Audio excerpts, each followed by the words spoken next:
아멘.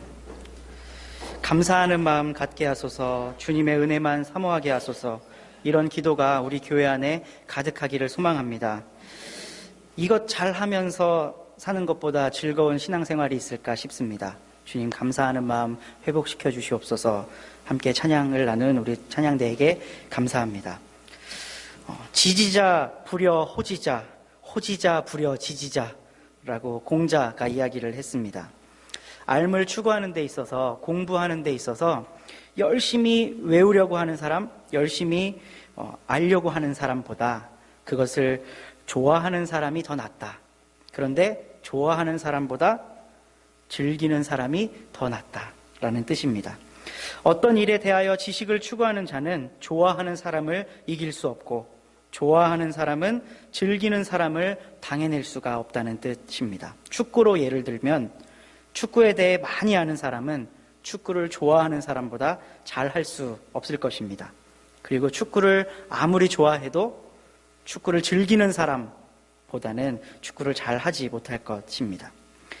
신앙은 단순한 지식의 추구도 아니요, 좋고 싫은 감정의 문제도 아닙니다. 하나님과 함께 사는 것이고 주님과 함께 즐거움을 누리는 것입니다. 여러분 예수님 믿으십니까? 네. 예수님을 삶에 모시고 살고 계십니까? 그렇다면 이제 예수님과 함께 즐겁게 사십시오. 예수님은 우리를 모든 속박과 제한으로부터 구원하셨고 자유를 주셨습니다. 예수님을 믿고 자신의 삶에 모셔드린 사람은 이제 두려움 없이 외칠 수 있습니다. 예수님이 나의 전부라고, 예수님께서 구원자라고, 예수께서 그리스도시라고 외칠 수 있습니다. 이 고백과 믿음으로 인해 참된 자유를 누리는 우리 모두가 될 수 있기를 간절히 소망합니다. 한 부부가 있었습니다. 아주 금술이 좋았습니다. 그런데 금술이 좋은 부부도 싸우게 마련입니다. 크게 싸우고 나서 그 싸움을 시작으로 둘은 이제 사사건건 작은 일에도 충돌하기 시작했습니다. 둘의 의견이 계속 충돌하다 보니 결국은 우리 이혼합시다 라는 합의를 보게 되었습니다. 예정을 생각해서 둘은 모든 것을 공평하게 반씩 나누기로 했습니다. 은행에 저금되어 있던 돈도 정확하게 반, 땅도 반, 집도 처분해서 처분된 금액을 정확하게 반으로 나누었습니다. 근데 문제가 하나 생겼습니다. 부부가 금술이 좋다 그랬죠. 자녀를 11명이나 낳았습니다.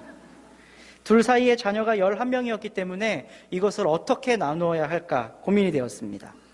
10명이면 5씩 나누면 딱 절반인데 홀수라서 참 애매해진 겁니다.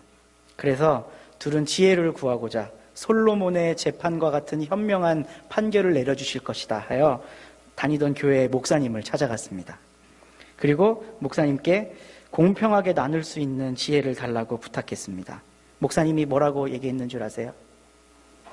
하나 더 낳아서 나누십시오. 네, 그랬습니다. 목사님의 말을 듣고 집으로 돌아와서 빨리 아이를 낳아서 우리 이혼하자. 그 아이를 낳는 일을 서둘렀습니다. 근데 아이를 낳고 나서 둘은 하나님께 무릎을 꿇을 수밖에 없었습니다. 쌍둥이를 낳았기 때문입니다. 하나님의 뜻이라 생각하고 남은 생애를 행복하게 13명의 자녀와 함께 살았답니다. 법은 공정한 것 같지만 해결하지 못하는 문제가 더 많을 수 있습니다. 사랑으로 맺어진 가족을 어떻게 법으로 나누겠습니까? 11명의 자녀를 어떻게 정확히 절반으로 나눌 수가 있겠습니까? 합리적으로 한다고 하지만 법의 잣대는 표면적인 합리성만 드러낼 뿐 내면적 합리성은 철저하게 배제되는 경우도 있습니다.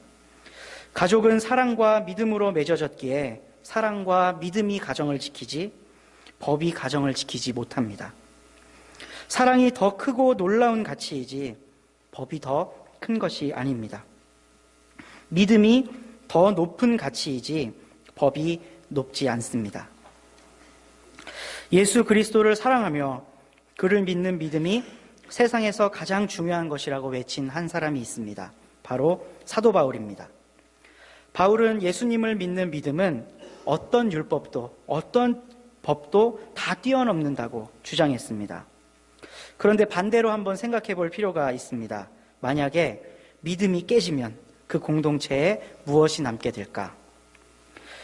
사랑은, 믿음은 법을 뛰어넘지만 그것이 깨지면 그 공동체 안에는 무엇이 남을까 생각해 볼 필요가 있습니다. 믿음이 깨지고 나면 법이라고 하는 잣대가 끼어듭니다. 정직과 신뢰에 바탕을 둘 수 없으니, 서로 믿을 수가 없으니 법이 필요하게 된 것입니다. 그러나 법은 모두를 만족시킬 수 없습니다. 11명을 나누면 한쪽이 6, 한쪽이 5을 가져야 되는데 만족할 수 있는 사람이 없겠죠. 그래서 법은 차악을 선택하게 하는 도구일 뿐입니다. 오직 예수 그리스도의 은혜만이 우리를 구원하며 우리 교회를 살리는 필요 충분 조건입니다. 오직 예수님을 믿는 일에만 집중하는 우리 교회가 되기를 소망합니다. 예수께서 우리의 구원자, 우리의 그리스도라고 외치는 성도분들이 이 자리에 있는 우리 모두가 될 수 있기를 간절히 바랍니다. 그리스도인이라고 하는 호칭이 처음으로 생긴 곳은 안디옥입니다. 안디옥은 유대와 한 300km 정도 떨어진, 유대로부터 한 북쪽으로 300km 정도 떨어진 지금의 터키 동쪽 지방입니다. 안디옥은 이방 선교의 거점 교회가 되었고, 처음 그리스도인이라고 불린 사람들은 복음의 열정으로 이웃에게 예수님을 가르쳤습니다. 예수가 그리스도시라고 복음을 전하고 그 복음으로 사람을 훈련시키고 세웠으며 가난한 지역을 돌아볼 줄 아는 넉넉한 신앙인으로 성장해 가고 있었습니다. 놀라운 것은 그렇게 성장해 감과 동시에 안디옥 교회는 세계로 선교사를 파송하는 교회가 되었습니다. 그 첫 번째 주자가 바울입니다. 바울은 안디옥 교회에서부터 선교 여행을 시작합니다. 사도행전과 바울 서신의 기록들을 종합해서 살펴보면 바울은 그의 2차 선교 여행에서 오늘 본문의 배경이 되는 갈라디아 지역에 잠시 들립니다. 바울이 갈라디아에 가서 뭘 했을까요? 복음 전했겠죠. 갈라디아는 지금 터키 중북부 지역에 있는 앙카라라고 하는 곳입니다. 2차 선교 여행 중 바울은 갈라디아에서 복음 설교를 하게 되고 그곳에서 복음을 들은 사람들을 중심으로 갈라디아에도 교회가 생기게 됩니다. 갈라디아 교회의 대부분의 구성원들은 이방인들이었습니다. 거의 99%가 이방인이었을 것입니다. 아주 짧은 시간이었지만 2차 전도 여행 중 잠시 들러서 복음의 메시지를 전했던 곳이었지만 바울은 갈라디아 사람들에게 굉장히 강력한 메시지를 전했던 것 같습니다. 1절 말씀을 살펴보면 바울이 갈라디아 사람들에게 예수의 십자가 사건을 얘기해 주었다는 것을 알 수 있습니다. 그런데 갈라디아 사람들이 들은 예수님의 십자가 사건은 그냥 언제 이런 일이 일어났더라, 30세쯤 된 유대 젊은이가 나무 형틀에 달려 죽었더라, 요 정도의 소문이 아니라 눈앞에 밝히 보일 정도로 생동감 있게 전달되었습니다. 그래서 바울과 갈라디아 교인들은 예수 그리스도를 매개로 짧았지만 진한 관계를 맺게 되었습니다. 짧게 복음을 선포했는데 자기들끼리 복음을 받아들이고 그곳에 교회를 세우고 또 사람들을 훈련시키기 시작한 겁니다. 2차 선교 여행을 마치고 몇 년 뒤에 바울은 세 번째 선교 여행을 떠나게 됩니다. 역시 안디옥에서부터 출발합니다. 이때 갈라디아를 다시 방문합니다. 다시 방문한 바울은 갈라디아에서 일어나고 있는 일들을 보고 매우 놀라게 됩니다. 왜냐하면 그릇된 교리로 선동을 일으키는 자들이 갈라디아 교회에 침투했기 때문입니다. 그들은 예수 그리스도를 믿는 신앙을 완성하기 위해서 구약의 율법을 지켜야 한다고 가르쳤습니다. 이들이 말한 율법의 핵심은 할례를 받는 것입니다. 유대인들의 입장에서 이 주장은 굉장히 상식적이고 합리적인 것입니다.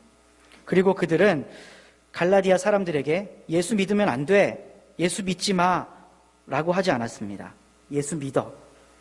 믿는 것 가지고 뭐라 하는 것이 아니라 믿는 것에 더해서 할례도 받아 라고 가르치는 무리들이 생겼습니다. 이 이야기를 들은 갈라디아 교인들은 혼란스러웠을 것입니다. 예수를 믿지 말라고 했다면 아마 그들은 목에 칼이 들어와도 신앙을 지켰을 겁니다. 그러나 예수를 믿고 할례를 받는 것이 더 유익하다라는 말에는 사람들이 흔들렸을 수도 있습니다. 바울은 아마 갈라디아 교인들이 할례를 받고 있는 모습을 보았나 봅니다. 이때 그 모습을 보고 울부짖듯이 하는 말이 오늘 우리가 함께 읽은 본문입니다. 어리석은 갈라디아 사람들이여, 예수 그리스도께서 십자가에 못 박히신 모습이 여러분의 눈앞에 선한데 누가 여러분을 홀렸습니까? 여러분은 어쩌면 이렇게도 어리석습니까? 성령으로 시작하였다가 이제 와서는 육체로 끝마치려 합니까? 울부짖듯이 외친 이 바울의 이야기가 오늘 우리들의 정신을 번쩍 나게 합니다. 성령으로 시작하였다는 말은 예수 그리스도를 온전히 구세주로 믿고 받아들였다는 것일 겁니다. 아마 여러분들도 다 성령으로 시작하셨을 겁니다. 신앙생활을 시작하면서 예수님을 믿고 그분이 나의 구세주다 고백하면서 이 신앙생활을 시작하셨기에 우리의 신앙생활의 시작은 성령으로 시작한 것입니다. 그러나 육체로 끝마치려 한다는 바울의 말을 우리가 귀 기울여 들어야 합니다. 육체로 끝마치려 한다는 바울의 이 말은 할례를 겨냥한 것입니다. 바울은 할례를 육체적인 일로 보고 있습니다. 성경에서 육체적인 일이란 통상 음란, 거짓, 속임, 분쟁, 죽임 등 악한 것들을 지칭하는데 바울은 할례를 받는 것, 하나님이 허락하신 율법을 지키는 것을 이런 육체적인 일, 즉 음란이나 속임이나 분쟁이나 죽임이나 이런 것과 같은 선상에 할례를 놓고 있습니다. 아주 쉽게 얘기하면 할례 받는 건 죄 짓는 거야 라고 이야기하고 있는 것입니다. 그런데 우리가 전통적으로 배워온 믿음의 상식과 교양으로 바울의 이 모습을 잘 살펴보면 왜 바울이 이렇게까지 심하게 이야기를 했을까를 이해할 수 있습니다. 한 가지 질문을 드려보겠습니다. 마음속으로만 대답하셔도 됩니다. 왜냐하면 모두 똑같은 답을 하실 것이기 때문에 그렇습니다. 사랑하는 성도 여러분, 여러분은 어떻게 구원 받으셨습니까? 사람이 어떻게 구원을 받습니까? 우리는 이 질문에 대답할 준비가 잘 되어 있습니다. 예수 그리스도를 믿으면 구원받는다고 배우고 익혀왔습니다. 만일 어떤 사람이, 어떤 전도자가 자기가 전하고 있는 것이 복음이라고 이야기하면서 예수 믿는 것만으로는 부족하다고 한 가지를 더 행해야 된다고 여러분들에게 가르친다면 여러분은 아마 이상한데 이단 아니야? 라고 생각하실 겁니다. 우리는 오직 예수 그리스도를 믿는 믿음을 통해서만 구원받은 하나님의 자녀가 될 수 있습니다. 우리 교회는 이 진리를 담아내고 전수하기 위해서 존재하는 것입니다. 이것에 이물질이 끼어들기 시작할 때 교회의 본질이 훼손됩니다. 할례 받으면 더 좋다, 할례 받으면 구원이 완성된다 라고 하는 말은 어찌 보면 솔깃한 것일 수도 있습니다. 그거 한번 하지 하면 어때? 보험도 2중 3중으로 드는데 예수님 믿으면 구원받는 거 알지만 혹시 저 사람이 이렇게 얘기하니 할례도 받으면 보험 드는 것 같지 않겠어? 하고 하나 더 하는 것 어떻게 보면 현명해 보입니다. 하지만 우리가 분명히 알다시피 구원은 예수 그리스도를 믿는 믿음으로 받을 수 있습니다. 바울은 자기 자신이 수천 년 동안 할례를 통해 민족의 정체성을 확인했던 유대인이었기에 할례가 가지고 있는 엄청난 힘을 알았을 것입니다. 할례가 곧 예수 그리스도를 믿는 믿음보다 더 중요한 종교적 의식이 될 것이라고 말입니다. 하나님께서 이스라엘 백성에게 할례를 행하라, 율법을 지키라고 하는 것은 그 행위에 중심을 두신 것이 아니라 그것의 본 뜻에 중심을 두신 것일 텐데 이스라엘 백성은 역사 속에서 할례를 제의화시켜서 종교적 의식으로만 삼아왔습니다. 만약에 갈라디아 교회에 할례가 유행하게 된다면 나아가서 할례뿐만 아니라 교인들이 지켜야 할 수많은 규칙들이 더 생겨나고 그 규칙들은 곧 예수 그리스도의 복음을 방해하게 될 것이다 라고 바울은 생각했을 겁니다. 바울은 구약성경 창세기와 하박국을 인용하면서 믿음 이외의 모든 것을 버려야 함을 외쳤습니다. 성령께서 성도들에게 기적을 체험하게 하시는 것은 율법을 행했기 때문이 아니라 믿음 때문이라고 울부짖어 가르쳤습니다. 창세기 15장을 보면 아브라함이 하나님으로부터 의롭다고 칭찬받은 것은 할례를 받았다거나 율법을 잘 지켰다거나 그래서가 아니라 믿었기 때문이라고 기록되어 있습니다. 아브라함이 하나님을 믿음에 하나님이 이를 그의 의로 여기셨다. 또 하박국 선지자는 의인은 믿음으로 말미암아 산다고 하나님의 뜻을 대언했습니다. 바울이 기록한 이야기, 바울이 외친 이 이야기, 기록된 성경의 말씀을 통해서 우리와 우리 교회를 한번 돌아보았으면 좋겠습니다. 우리 마포교회는 오직 예수 그리스도만을 붙들고 있습니까? 갈라디아 교인들이 할례를 받았던 것처럼 우리도 어떤 할례를 받고 있지 않습니까? 복음에 덧붙인 우리 스타일, 마포 스타일 갖고 있지는 않습니까? 장로의 정치를 하는 교회가 이 땅에 온 지 120년이 되었습니다. 120년 동안 한 개의 교단, 한 5년 뒤에 4개의 교단이 우리나라에 들어왔는데 120년 동안 100개가 넘는 교단으로 분열되었습니다. 그런데 분열된 이유를 잘 살펴보면 예수 때문인 경우는 단 한 건도 없습니다. 자기 스타일 때문에 분열했습니다.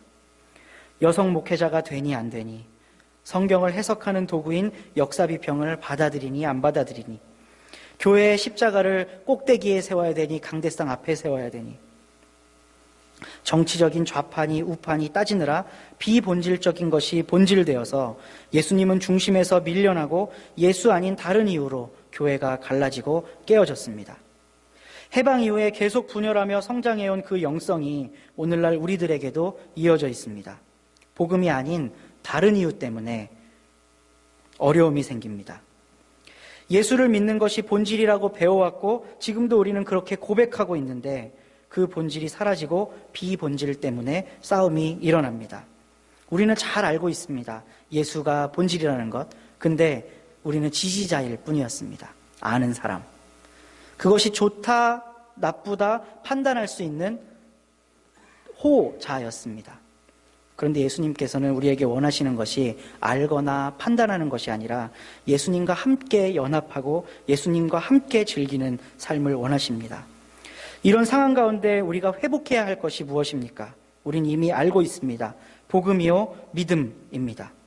예수 그리스도를 믿는 믿음이 진정으로 회복되어야 합니다. 방금 살펴본 바와 같이 믿음은 단순히 아는 것이 아닙니다. 호불호도 아닙니다. 주님과 함께 살며 주님과 함께 즐기는 것입니다. 락지자가 되는 것입니다. 믿음의 삶의 우선순위로 삼고 믿음을 삶의 우선순위로 삼고 그로 말미암아 즐기며 사는 것을 회복해야 할 때가 바로 이때입니다. 믿음으로 어떻게 즐기는 삶을 살 수 있을지 오늘 말씀을 통해 더 깊이 나누어 보기를 원합니다. 믿음으로 사는 사람은 아브라함과 같은 복을 받는답니다. 나누고 섬기면 이웃이 복을 받는 원리가 아브라함의 복입니다. 하나님이 아브라함에게 주신 복은 그가 더 형통하게 되고 더 많은 재산을 갖고 더 높은 지위를 갖는 복을 주신 것이 아니라 성경에 분명히 명시되어 있습니다. 너를 복의 근원이 되게 하겠다.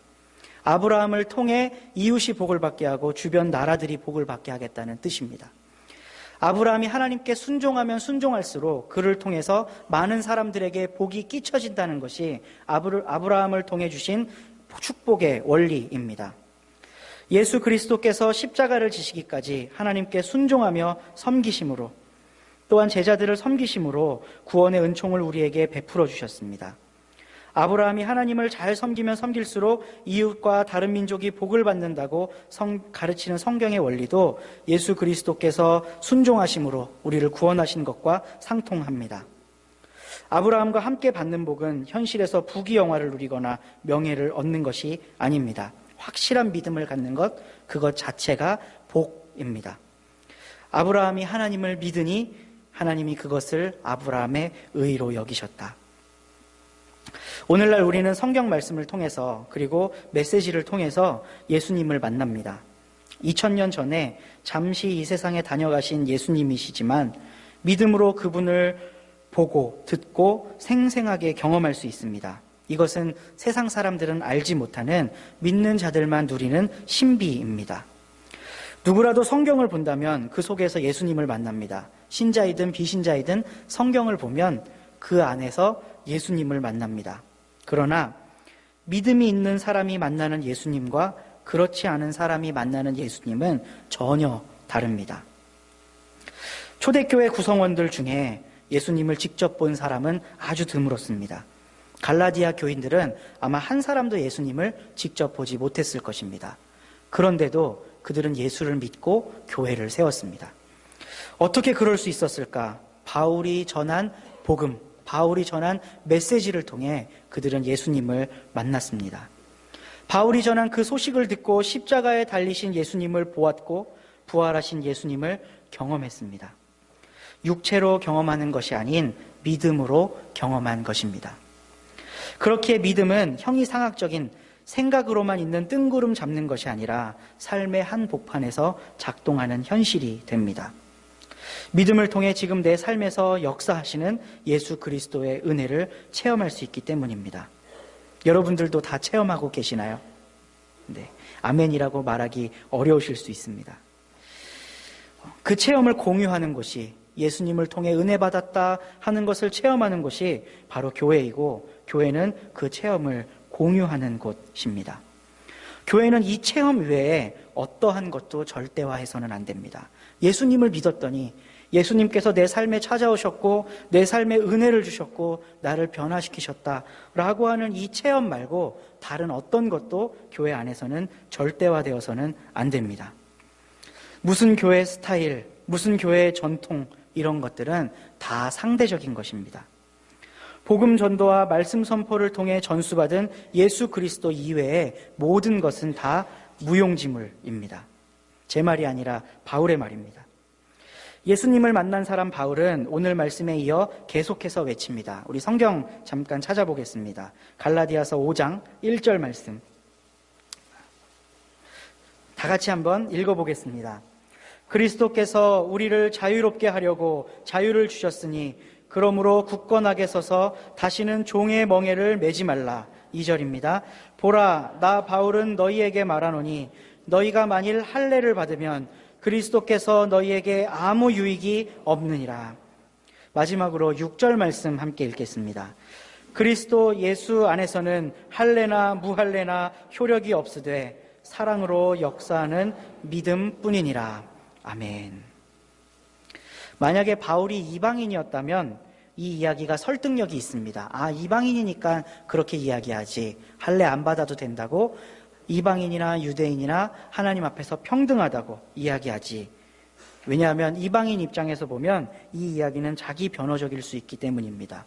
그런데 이 말을 바울이 했다는 것은 굉장히 큰 의미가 있습니다. 바울은 율법의 모든 조항을 빠지지 않고 지키는 바리새인 중에 바리새인이요, 그중 열심히 뛰어난 자였다는 것을 우리는 다 기억하고 있습니다. 바울이 할례를 받았을까요? 안 받았을까요? 받았습니다. 그럼 그가 평생토록 자기를 자기 되게 한, 유대인으로서 자기의 정체성을 지키게 한 할례와 율법이 구원을 얻는 일에 무용지물이라고 선포한 것은 굉장히 파격적인 일입니다. 그만큼 예수 그리스도의 사랑과 은혜에 흠뻑 취해 있었기 때문일 것입니다.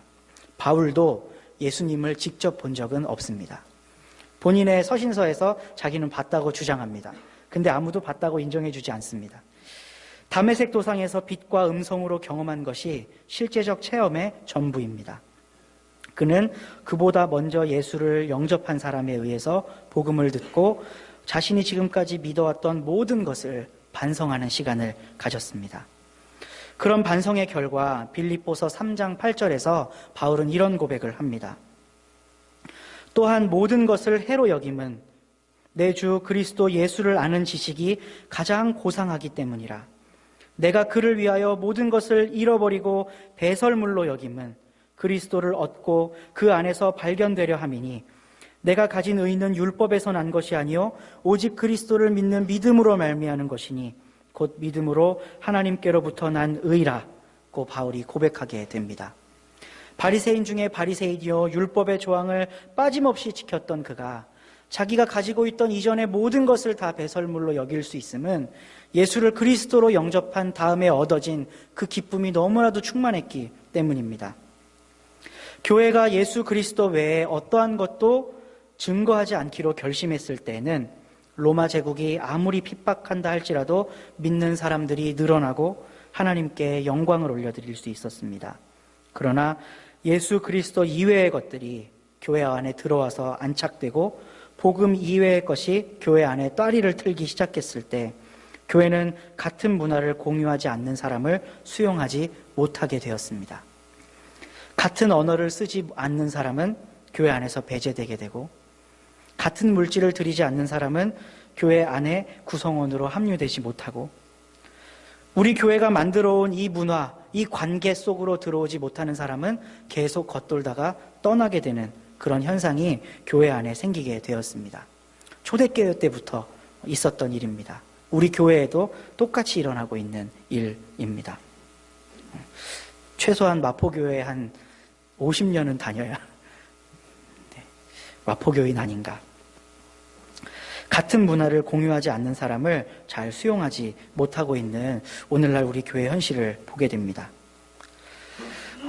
자기를 비워야만, 내가 가지고 있는 것을 부인해야만, 바울처럼 철저하게 자기 부인을 해야만, 그동안 가지고 있었던 모든 율법의 조항들을 버리고 예수 그리스도만 붙잡겠습니다 라고 해야만 하나님께로 올바로 나아갈 수 있다는 마음으로 우리가 시를 한 편 살펴보았으면 좋겠습니다.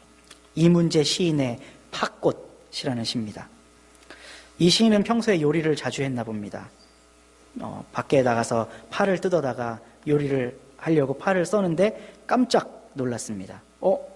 하늘을 향해 꼿꼿이 서 있는 이 파가 왜 속이 비어있지? 속이 텅 비었는데도 꼿꼿이 잘 서 있네. 그러면서 지은 시입니다. 파가 자라는 이유는 오직 속을 비우기 위해서다. 파가 커갈수록 하얀 팥꽃 동글수록 파는 제 속을 잘 비워낸 것이다. 꼿꼿하게 홀러선 파는 속이 없다. 속을 비워낸 파가 하늘을 향해 꼿꼿이 서 있을 수 있는 것처럼 믿음 이외에 다른 것을 속에 채우지 않는 신자와 교회만이 예수 그리스도께로 나아갈 수 있습니다. 믿음 말고 다른 것을 채우기 시작하면 엉뚱한 것들이 목적이 되어서 그것이 본질되고 믿음이 비본질이 됩니다. 바울이 외친 이 믿음의 길은 예수께서 먼저 보여주셨습니다. 예수님의 기도 다들 아실 겁니다. 아버지, 이 잔을 옮기시옵소서. 간절히 구했지만 예수님의 기도의 결론은 그러나 나의 원대로 마옵시고 아버지의 뜻대로 하시옵소서였습니다. 하나님께서 모든 것을 선하게 이끌어 가실 거라는 절대적인 믿음, 십자가의 그 고통 앞에서도 절대적인 신뢰를 보이셨던 예수님의 모습을 통해 우리는 본을 받을 수 있습니다. 우리들도 바라는 것, 갖고 싶은 것들로 채우려는 삶과 신앙생활을 내려놓고 예수님처럼 자신을 비워 하나님이 주시는 참된 부유함을 맛볼 수 있게 되기를 간절히 소망합니다. 우리가 갖고 있는 할례의 문제는 무엇입니까? 마포 교인들만 알고 있는 할례 무엇입니까? 새로운 사람들에게 이거 해야 마포교인데 라고 하면 새로운 사람들이 떠납니다. 우리가 갖고 있는 할례 문화들을 주님의 십자가 발 앞에 내려둘 수 있기를 간절히 원합니다. 예수가 주와 그리스도시다, 그분께서 구원자이시다 라고 하는 복음 이외에 어떠한 것도 상대화시킬 수 있는 우리들이 될 수 있기를 소망합니다. 예수님을 만난 사람은 예수님을 따라하려는 자입니다. 예수님을 따를 수 있는 힘은 오직 믿음에 있습니다. 예수께서 자신을 비우시고 하늘의 뜻을 십자가에서 보여주신 것처럼 우리들도 가지고 있는 것을 내려놓고 믿음의 길로 나아갈 수 있기를 소망합니다. 강력하게 예수님을 만났던 사람 바울이 목 놓아 외친 오직 믿음을 우리 마포교회가 함께 외칠 수 있었으면 좋겠습니다. 오직 믿음을 외치는 이 자리에 더 이상 할례는 없습니다. 우리가 지켜오던 구습들은 상대적인 것이 되어서 할 수도 있고 하지 않아도 되는 것으로 변합니다. 만약에 바울이 우리 교회에 왔는데 예수 그리스도를 믿는 그 믿음 말고 다른 것이 가득 차 있다면 바울이 뭐라고 할까? 한번 상상해 보시면 좋겠습니다. 갈라디아서 3장 1절을 이야기하지 않았을까 싶습니다. 어리석도다 갈라디아 사람들아 라고 했던 것처럼 어리석도다 마포 사람들아, 예수께서 십자가에 못 박히신 것이 너희 눈에 밝히 보였는데 누가 너희를 꾀더냐? 너희가 처음 믿었을 때는 성령으로 시작했었는데 내가 분명히 봤는데 왜 이제는 육체적인 일로 끝을 내려 하느냐? 그런데 우리가 속을 비운 파처럼 우리를 비워내고 믿음으로 하나님 앞에 나아간다면 바울도 기뻐하고 우리 주님도 기뻐할 것 같습니다. 기뻐하는 것을 넘어서 우리 교회가 하나님이 주시는 아브라함의 복으로 가득 차게 될 것입니다. 이 세상을 섬기고 이방을 살리는 그런 일들이 우리 교회를 통해 일어나게 될 것입니다. 오직 믿음을 붙잡고 승리하는 우리 모두가 될 수 있기를 주님의 이름으로 소망합니다. 기도하겠습니다. 사랑이 가득하신 하나님, 믿음으로 시작한 우리의 신앙이었지만, 우리의 교회였지만 믿음 이외의 것들이 너무 많은 현실을 주님 앞에 고백합니다. 복음의 능력과 예수님의 사랑을 가린 우리들을 용서하여 주시고 다시 처음 믿음을 회복할 수 있는 은혜를 허락해 주시옵소서. 오직 믿음으로만 하나님을 기쁘시게 해드릴 수 있으며 오직 믿음으로만 예수 그리스도께 나아갈 수 있음을 깨닫게 하여 주시옵소서. 예수님의 이름으로 기도합니다. 아멘.